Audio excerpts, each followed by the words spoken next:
நேற்று நான் கேட்டிருந்த அந்த செயிண்ட்டு நம்ம ஷார்ட்ஸில் பார்த்த மாதிரி புனித பெர்னார்ட் ஆஃப் கிளவெர்க்ஸ்ன்னு சொல்லக்கூடியவர். இவர் வந்து ஒரு இனிமையான ஒரு புனிதர். அதாவது சின்ன வயசுலேருந்தே ரொம்ப இனிமையானவர். இவர் வந்து அவங்க தாய் தந்தையரோட ஃப்ரான்ஸ் நாட்டில் வசிச்சுட்டு இருக்கார். இவர் 1090ஆம் ஆண்டு வந்து பிறக்கிறார்.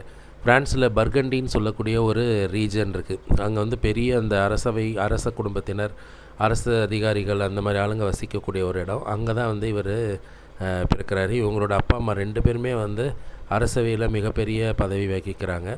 இவர் வந்து சின்ன வயசில் 9 வயசுலேருந்து இவர் படிக்கிறதுக்காக போகிறாரு.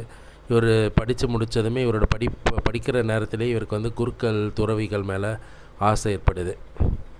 இந்த நேரத்தில் வந்து சிட்டியாக் சபைன்னு சொல்லக்கூடிய ஒரு துறவி மடத்தை வந்து இவர் ரொம்ப அட்மையர் பண்ணுறாரு. அட்மையர் பண்ணி அவர் வந்து அதில் சேரணும்னு ஆசைப்படுறாரு. ஆனால் அதில் முடியல. பிற்காலத்தில் வந்து அவர் ஆர்டர் ஆஃப் சிஸ்டரியன் சொல்லக்கூடிய ஒரு சபையில் போய் அவங்க அம்மா இறந்ததுக்கப்புறம் சேர்ந்துடுறாரு.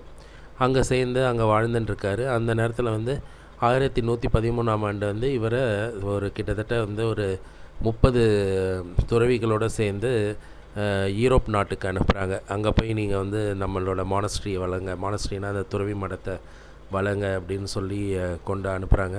இவர் அங்கே போகிறாரு. அங்கே போய் வனாந்திரமாக கிடக்கிற இடங்களெல்லாம் வந்து இவர் வந்து ஆக்கிரமித்து அங்கே வந்து மடத்தை தொடங்கி நிறைய பேருக்கு வந்து கிறிஸ்துவோட விசுவாசத்தை வந்து பறைசாற்றுறாரு. ரொம்ப தாழ்ச்சியானவர், ரொம்ப பொறுமையானவர், ரொம்ப எளிமையானவர், அன்னை மரியான் மேல் அசைக்க முடியாத பக்தி உள்ள ஒரு புனிதர். அதே மாதிரி இயேசுவின் மேல் வற்றாத அன்புள்ளம் கொண்டவர் இவருக்கு பலவிதமான பிரச்சனைகள், பலவிதமான தொல்லைகள் கொடுக்கப்பட்டது. ஆனால் அது எல்லாத்தையும் வந்து விலக்கி இவர் வந்து வாழ்ந்தார். இவர் நிறைய நேரம் வந்து இந்த வனாந்திரத்தில், காடுகள், புதர்களில் அங்கே தான் வந்து ஜெபம் பண்ணுவார், ஆண்டவரை வந்து சந்திப்பார். அந்த மாதிரி நேரத்தில் வந்து இவர் எழுதின கடிதங்கள், இவர் எழுதிய ஆர்டிகல்ஸ் எல்லாமே வந்து மிக பெருமையான விதத்தில் வந்து போற்றப்பட்டுருக்கு. பல விதங்களில் வந்து பிசாசு வந்து இவரை சோதனைக்கிறதுக்கு வந்து முயற்சி பண்ணியிருக்கு. ஆனால் வந்து இவர் அதை வந்து அடித்து விரட்டி இருக்கிறாரு. இயேசு வந்து ஒரு முறை இவருக்கு காட்சியளித்து இவர் வந்து கட்டி அணைக்கிற மாதிரி வந்து இவருக்கு ஒரு காட்சி ஏற்பட்டிருக்கு. இவரோட சபையை வந்து இந்த சிஸ்டரியன் சபையை இவர் வந்து இன்னும் மேன்மேலும் வளர்த்து பெருமைப்படுத்துகிறாரு. இந்த சபையோட முக்கிய பணி என்னென்னா, போப்பாண்டவருக்கு கைடன்ஸ் கொடுக்கறது, போப்பாண்டவருக்கு அறிவுரை சொல்கிறதுக்கு, திருச்சபைக்கு எதிராக இருக்கிற தப்பறைகளை வந்து எதிர்க்கிறது. இதுதான் இந்த கொள்கை.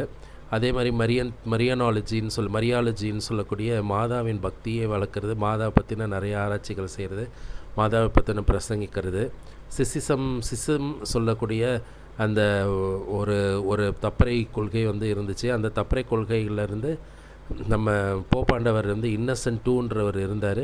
அவருக்கு எதிராக வந்து அந்த சிசிசம் குரூப்பை வந்து ஒரு ஆன்டி போப் அனக்லெட்டிக்ஸ் 2ன்னு சொல்லி ஒருத்தரை நியமித்தாங்க.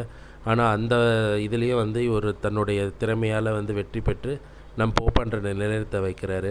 அதே மாதிரி ஜெர்மனியில் இவர் வந்து இவருடைய அந்த இல்லங்கள், இவர் ஆரம்பித்த இல்லங்கள் இன்னி வரைக்குமே நடந்துகிட்ருக்கிறதா சொல்லப்படுது.